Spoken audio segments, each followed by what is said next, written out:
Bonjour à tous. La question que je vais vous poser aujourd'hui est une question que j'aimerais que l'on réfléchisse ensemble. C'est une question éminemment d'abord philosophique, politique, socio-culturelle et voire morale peut-être ensuite.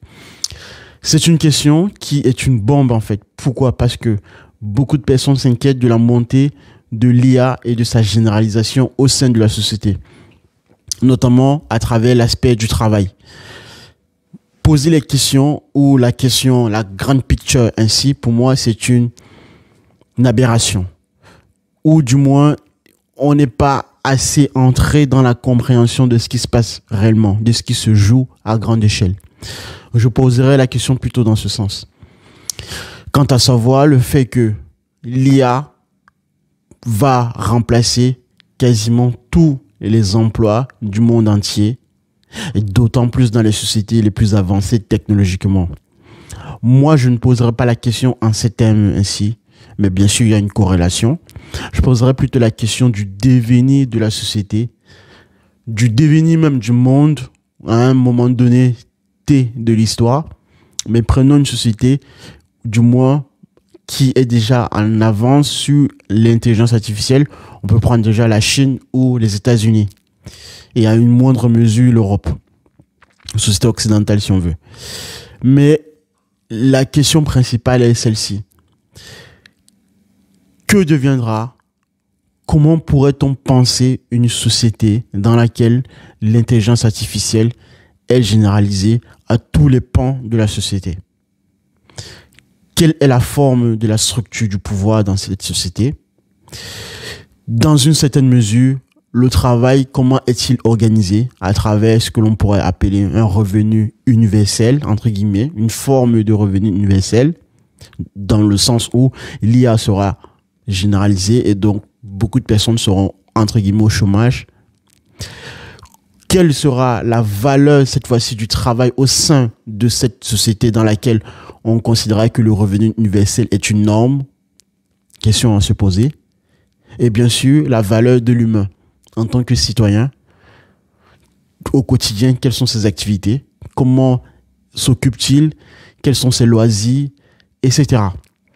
Voici la big picture à laquelle je souhaite vous faire réfléchir, à laquelle j'aimerais que vous soyez en action dans la pensée, au plus profond, réel de ce qui se joue dans 40-50 ans maintenant. Nous sommes en 2024, mais la question mérite d'être posée. Vous également, vous devrez vous exercer à cette pensée. Et c'est ce que nous allons voir dans cette vidéo, dans cette mini-vidéo à laquelle je souhaite vous y amener. Sur ce, commençons tout de suite.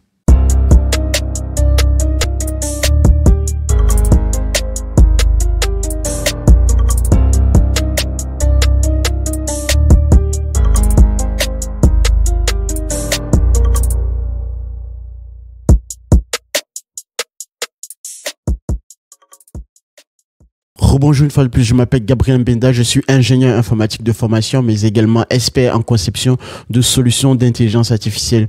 Et en tant que tel, j'accompagne et je forme des ingénieurs ou des personnes avec un niveau bac à se reconvertir vers l'intelligence artificielle ou les emplois qui nécessitent la connaissance de mise en place des solutions d'intelligence artificielle au travers du machine learning et des techniques d'apprentissage automatique. Revenons au sujet.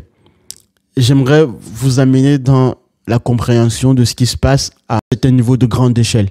Pourquoi? Parce qu'effectivement, comme je l'ai dit en introduction, penser l'intelligence artificielle du fait de savoir uniquement par l'aspect que j'estime assez pointu, mais pas assez obtus dans le sens où ça permettrait de réfléchir globalement aux impacts de l'IA au sein de la société.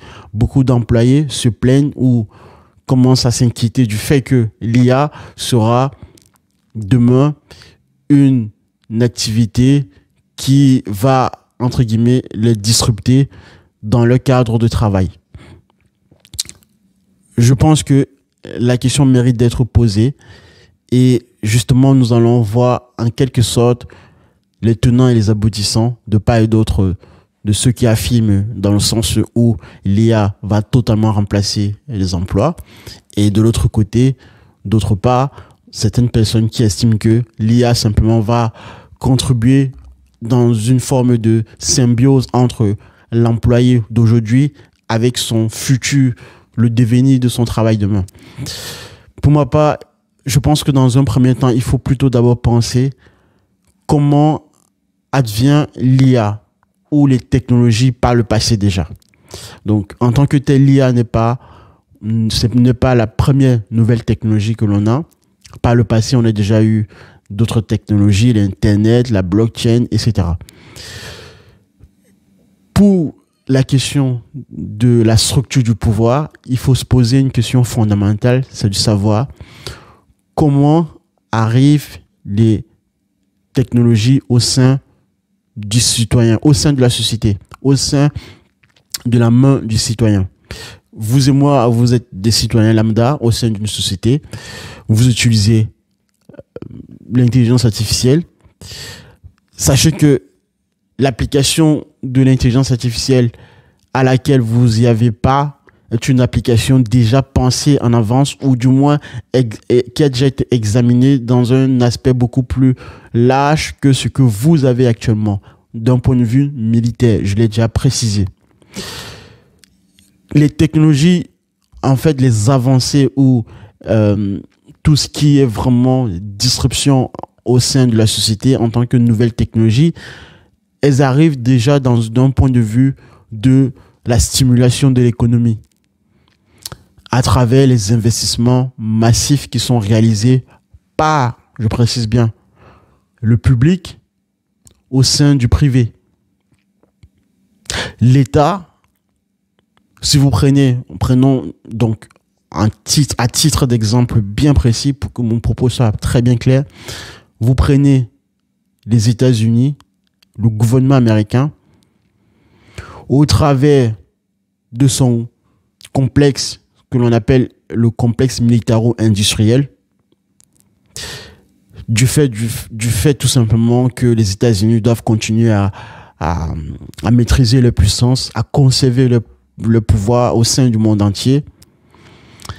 Ils ont besoin d'être en avance technologiquement pour pouvoir dominer les autres nations. Ça, c'est un point que vous devez prendre en considération à premier abord et qui est crucial. C'est le point de départ. Qu'est-ce que je fais si je suis un État comme les États-Unis, déjà avec l'avance technologique que j'ai, pour continuer à préserver mon pouvoir au sein d'un monde entier qui devient de plus en plus chaotique? Ce que je fais, j'alloue et je recherche de l'impôt pour financer massivement mon complexe militaro-industriel, la recherche, si vous souhaitez. C'est à travers donc les agences telles que la DARPA qui est chargée d'investir ou de réaliser des travaux de recherche avancés, même si ça peut coûter des chiffres énormément très très coûteux pour le citoyen lambda. On s'en fout, je dirais. Je le précise un peu de manière brutale, mais c'est vraiment pour bien faire comprendre mon propos. Parce que le gain en sortie, le risque en vaut la chandelle, comme certains pourraient le dire. Si la recherche ou le travail et développement qui est effectué pour trouver une nouvelle arme de haute pointe qui pourrait disrupter toutes les autres armes des concurrents, des autres nations, j'estime que ça vaut tout l'argent qui a été dépensé par le passé et qui n'a peut-être pas servi à découvrir des solutions ingénieuses. Mais il suffit d'une seule fois pour que cela puisse être valable. C'est en ce sens que les technologies telles que l'intelligence artificielle naissent ou adviennent, mais à un niveau beaucoup plus large. Donc au niveau du Pentagone, donc des structures de pouvoir, on va plutôt l'appeler ainsi.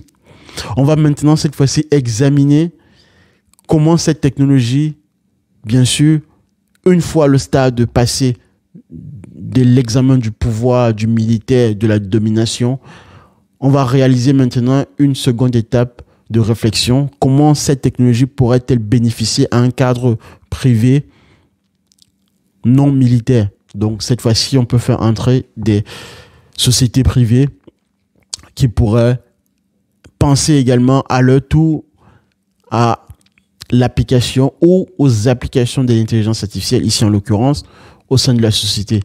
Et c'est donc par le biais de ces sociétés privées que maintenant nous arrivent ces solutions au sein de la société d'un point de vue civil qui nous permettra à consommer, à stimuler l'économie de manière moderne.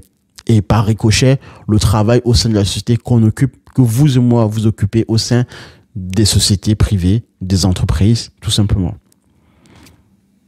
Voilà, si je dirais, l'arbre généalogique de l'avènement des technologies de manière générale, et ici en l'occurrence l'intelligence artificielle qui n'échappe pas à cette structure, à cette réalisation ou à cet avènement.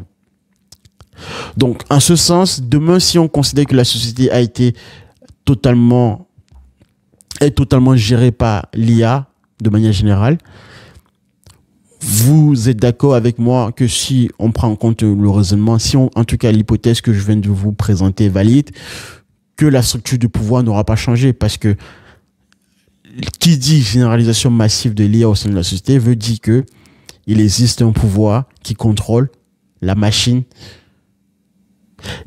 Il existe un pouvoir qui a les mains mises sur ce que la machine devrait faire, sur ce que la machine ou quelles sont les prérogatives de la machine au sein de la société, quelles sont les interactions possibles entre vous et moi et la machine. Donc, cette structure de pouvoir restera en place et fera tout en tout cas pour garder ce pouvoir-là. Maintenant, là où j'en viens, c'est la seconde étape. Donc, l'IA étant généralisée, la structure de pouvoir est en place. On entre maintenant dans une forme de nouvelle société où, cette fois-ci, la question du revenu universel se pose. Tout simplement par le fait que l'IA est généralisée, donc les emplois vont sauter, d'autant plus que la technologie avance à très grande V, à une très grande vitesse V. Donc, les employés, en termes de reconversion vers l'IA et des nouvelles technologies qui viendront, c'est le même phénomène, c'est la même pensée philosophique, auront du mal à s'adapter rapidement par rapport à l'avancée de la technologie. Ce qui veut dire que une poignée d'emplois va continuer à résister à la généralisation massive de l'IA, mais ce sera une poignée avant que, bien sûr, d'autres technologies de pointe arrivent. Donc, la grande majorité des personnes, vous et moi, cette majorité sera totalement désuète dans un monde où l'IA sera généralisée. Donc, ce qui veut dire qu'il faudra juguler cette masse qui n'a pas été capable ou qui n'est pas capable de comprendre les enjeux de la machine. Ça, ce sera une question que le pouvoir, la société dans laquelle vous serez, l'État qui vous gère, devra penser ou aura pensé pour vous. Et si on pousse le bouchon un tout petit peu loin, cette pensée s'articulera, quelle que soit la forme qu'elle prendra, elle sera toujours axée dans un sens où vous ne serez pas en mesure de questionner son pouvoir réel. Sinon, ça sera dangereux pour elle. Dangereux pourquoi? Parce que c'est une lutte de pouvoir. C'est un contrôle de la société. C'est qui aura le contrôle sur la société, sur les individus, sur la masse qui n'aura pas été capable de s'adapter ou d'être apte à l'intelligence artificielle, à la machine. Donc, nos loisirs, nos préoccupations du quotidien, nos structures familiales, cela n'existe encore, mais bon, le modèle dans lequel on sera, toutes ces questions-là seront toujours examinées dans un sens où il faudra que ce temps qui est, entre guillemets, dans cette forme de société où le revenu universel sera pensé, cette question aura toujours un but précis, en tout cas du point de vue de la structure de contrôle du pouvoir, d'amener le citoyen à être occupé, à ne pas se questionner sur l'état réel, état en tant que situation de l'état, cette fois-ci, état en tant que structure étatique, de qui contrôle réellement la société. Donc pensez-y, c'est vraiment très très crucial à ce niveau. Pourquoi? Parce que cette fois-ci maintenant, ça nous ramène à la question de la valeur donc du travail au sein de la société. Le travail cette fois-ci ne sera plus défini, puisque l'IA étant généralisée, que parce que vous travaillerez. Mais vous travaillerez toujours dans un sens du fait que le temps qui vous sera donné sera un temps qui sera alloué à penser à faire autre chose qui ne sera pas en rapport au questionnement de l'État qui vous contrôle. Je vais prendre un exemple très concret également, en revenant un peu dans l'économie politique. Si on pense je pense là tout de suite à Thomas Malthus et David Ricardo, deux éminentes grises effectivement dans l'économie politique, peu importe ce qu'on pense d'eux, qui considéraient déjà que, pour Malthus en tout cas, être pauvre, c'est tout simplement de votre fait en fait. C'est comme si vous subissiez tout simplement la loi de la gravitation. Donc si vous êtes pauvre, c'est parce que vous n'avez pas été apte à survivre au monde, à la société tout simplement. Et Ricardo, bien sûr, poursuit ou est quasiment proche de cette thèse de Malthus. Donc ça veut dire que dans un monde où le capitalisme, pour ces deux personnes-là en l'occurrence, être pauvre au sein du capitalisme, c'est tout simplement que vous n'avez aucune valeur. Et c'est même normal parce que, enfin, c'est naturel, le mot plutôt est plutôt le mot naturel, dans le sens où ce n'est même pas de votre faute, mais c'est tout simplement une loi de la gravitation, telle qu'une loi mathématique 1 plus 1 égale 2, qui régit simplement votre être en tant qu'humain. Donc, en d'autres termes, vous faire du bien, ce serait par exemple de vous donner de la valeur uniquement que dans l'aspect du marché. Donc, vous n'avez aucune valeur au-delà, en dehors de la question du marché. Je ne sais pas si vous réalisez profondément la pensée derrière philosophique et profonde en termes idéologiques. Ce sera demain, pour moi, je vois une métaphore, une continuité avec la société où le revenu universel sera installé. Cela veut dire quoi? Une société dans laquelle le revenu universel, peu importe la forme, bien sûr, qu'elle aura